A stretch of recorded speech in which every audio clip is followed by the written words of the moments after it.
ସାନ ଭାଇର ଆକ୍ସିଡେଣ୍ଟ ହେଇଯାଇଛି। କେମିତି ହେଇଛି? ବସରେ ଆସିଥିଲା ପଟ୍ଟାମୁଣ୍ଡେଇରୁ।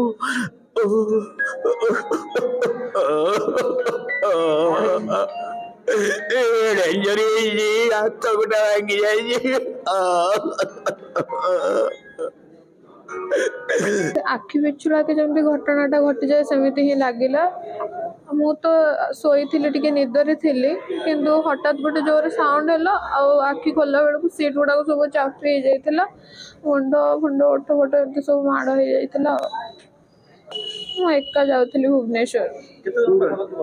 ବସ୍ରେ ଯେହେତୁ ନ୍ୟୁ ଇୟର୍ ପରେ ଫାଷ୍ଟ ଏମିତି ମର୍ଣ୍ଣିଂ ବସ୍ ଚାଲିଛି ତ ବହୁତ ଲୋକ ଆସୁଥିଲେ, ସିଟ୍ ଠାରୁ ତ ବହୁତ ଲୋକ ଷ୍ଟାଣ୍ଡିଂରେ ବି ଯାଉଥିଲେ।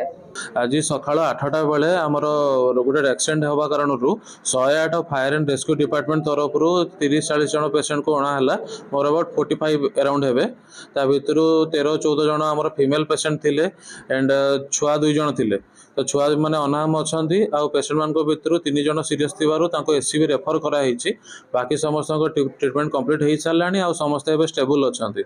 ଆଣ୍ଡ ଫର୍ଦର ଶୁଣିବାକୁ ମିଳୁଛି ଯେ ଆହୁରି ପେସେଣ୍ଟ ଆସିପାରନ୍ତି, କିନ୍ତୁ ସେମାନେ ଆସିଲା ପରେ ହିଁ ସବୁ ଜଣାପଡ଼ିବ।